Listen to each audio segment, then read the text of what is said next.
Conductor चल रहा है हमारा डीसी मोटर।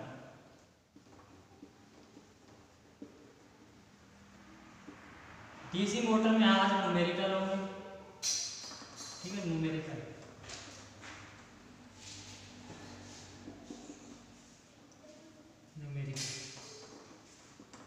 ठीक है, न्यूमेरिकल में जैसे श्रेणी मोटर है, motor, shunt motor, shunt motor, compound motor.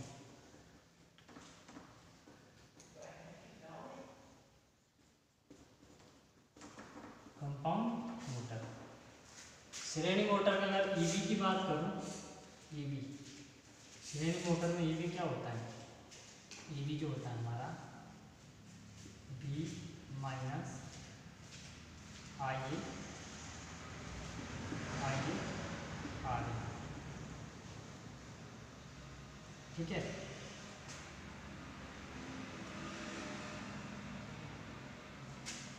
Plus है ना, जैसे सर्किट बना रहा हूँ, श्रेणी का सर्किट ऐसे होता है, आर्मेचर होता है, ठीक है। यहाँ से क्या देते हैं? वोल्टेज देते हैं, ठीक है। तो दो प्रतिरोध है इसमें, एक ये वाला, एक ये वाला, तो दोनों में बट रही है, तो आर्मेचर प्रतिरोधी होगा, क्योंकि B बराबर, देखो B बराबर क्या होता है? आई आर, ठीक है। ये चीज़ आप समझ जाओ, तो आई ए आर, तो आर्मेचर का हो गया। ऐसे इसके साथ प्लस किसका होगा? फील्ड का, है ना, फील्ड का प्रतिरोध होगा, तो फील्ड का रेजिस्टेंस, फील्ड का करंट, है ना। तो प्लस क्या होगा? छोटा छोटा लिखता हूँ मैं जरा, वही तो झंझट है, थोड़ा छोटा छोटा लिखेंगे तो फिर दिखाई नहीं देगा। B minus I A R A plus I S H, है ना, series S E plus I R A R S C, ठीक है। तो ये क्या होगा? ये भी होगा, ठीक है। हमने ये ध्यान रखना है कि सर्किट में ये क्या है? सीरीज वाला सर्किट है, तो सीरीज वाला क्या होता है? बढ़ जाती है, तो बी टोटल बराबर क्या होगा? B1 प्लस B2, ठीक है।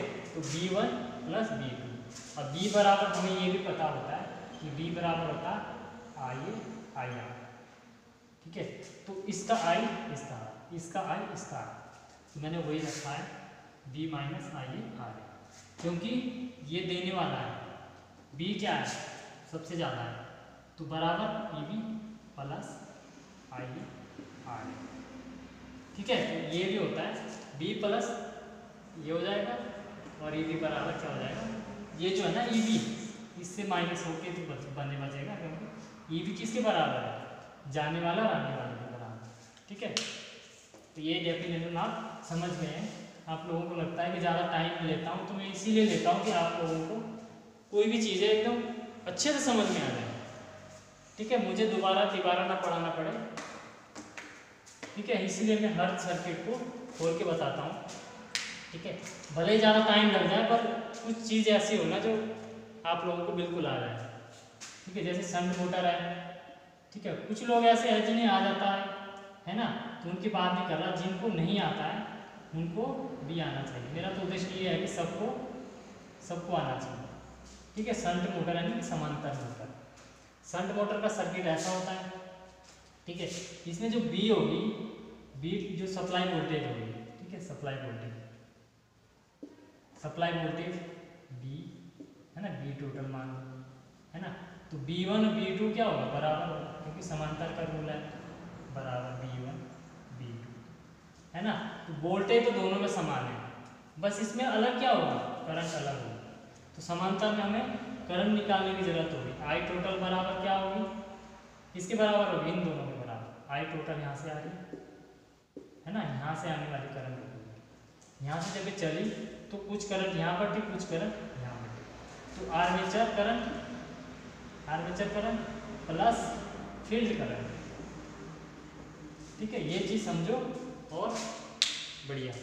ठीक है, इसमें अगर EV निकाला जाए तो EV क्या होगा, वोल्टेज तो समान है इसमें, तो क्या होगा EV बराबर क्या होगा, बराबर क्या होगा V माइनस IA R।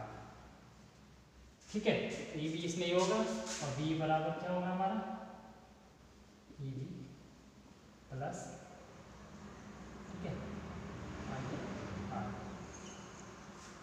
समझ गए।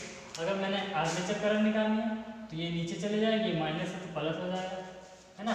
जैसे मैं करंट की बात करूँ, इसमें शंट मोटर में करंट क्या हो गया, करंट निकालो, आर्मेचर करंट बोलेगा। अगर आपको सवाल में बोलेंगे आर्मेचर करंट कैसे निकलेगी, तो IA बराबर क्या होगा, जैसे EV बराबर क्या होगा V माइनस IA R, ये होता है। तो चिन्ह माइनस का आ जाएगा, ये गुणा में IA R। अगर ये गुणा में है, ये गुणनखंड में, तो नीचे बटे में चला जाएगा, है ना। ये रूल है हमारा, आइए RA नीचे चला जाएगा, B माइनस का तो क्या हो जाएगा, सॉरी प्लस हो जाएगा, ये प्लस का तो ये माइनस का हो जाएगा।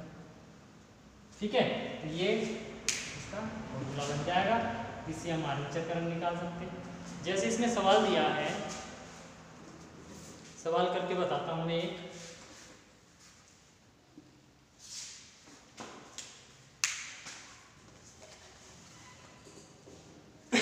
एक DC शंट मोटर में वोल्टेज तथा आर्मेचर प्रतिरोध इतने ओम है और आर्मेचर करंट ये है, तो उत्पन्न विद्युत वाहक बल ज्ञात कीजिए। एक DC मोटर है, DC मोटर है, वोल्टेज सप्लाई वोल्टेज, अगर सप्लाई वोल्टेज की बात करूं कितना है 220 वोल्ट है। ठीक है, 220 वोल्ट है तथा आर्मेचर प्रतिरोध R है। ठीक है, आर्मेचर प्रतिरोध मैं शॉर्ट में लिखूंगा सप्लाई वोल्टेज। ठीक है, इसको मैं B से प्रदर्शित करूंगा।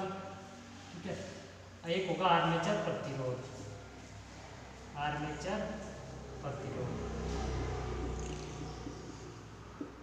प्रतिरोध को मैं RA से डिनोट करूंगा। ठीक है, आर्मेचर प्रतिरोध, armature current, armature current, armature current को मैं किससे डिनोट करूंगा, IA। ठीक है, ये दिया है हमें, ये कितना दिया है 220, है ना, 220 यहाँ लिखा हुआ है। RA कितना दिया आर्मेचर 0.5 ओम, ये आगे लिख लेंगे 0.5 ओम। आर्मेचर करंट भी है हमारे पास 40 एम्पीयर। तो इसमें वो निकालने को क्या करा, EMF, उत्पन्न EMF, है ना। जैसे DC का जो हमने पढ़ा था, जब कोई धारावाही चालक किसी चुंबकीय क्षेत्र में रखा जाता है तो उसमें क्या पैदा हो जाता है, EMF पैदा हो जाता है, और वो भी एक मैग्नेट बनाता है। अब ये भी मैग्नेट बनाएगा, वो कैसा बनाएगा, EMF के ऊपर डिपेंड करेगा। अगर EMF ज़्यादा होगा तो ज़्यादा चुंबक बनाएगा, है ना, ज़्यादा घुमाव बल पैदा होगा, है ना। तो EMF बराबर ये निकालना है कि कितना EMF प्रोड्यूस करता है। ठीक है, ये हो गया। EB बराबर जो हमारा होता है शंट मोटर में, वो क्या होता है B माइनस IA R। ठीक है, तो इसमें क्या क्या दे रखा, IA मैंने कहा था, IA से मैं क्या डिनोट करूँगा, आर्मेचर करंट। आर्मेचर करंट लिख देता हूँ 40 एम्पियर। RA आर्मेचर प्रतिरोध 0.5, तो ये गुणा में 0.5। ठीक है, माइनस का चिन्ह है, ये क्या है B, सप्लाई वोल्टेज कितनी दी है, सप्लाई वोल्टेज दी है 220, सप्लाई वोल्टेज दी है 220 बराबर EB। ठीक है, अब ये सिंपल सा सवाल था। ठीक है, इसके साथ गुना हो जाएगी, 8 पंजे और 5 अकू 20। ठीक है, 1 0 ये है 200, ये पॉइंट से पॉइंट है तो 0 हट जाएगा, है ना। तो 20 अब बराबर 220 माइनस 20 करूँगा तो कितने आएंगे 20, है ना, 20 आएंगे।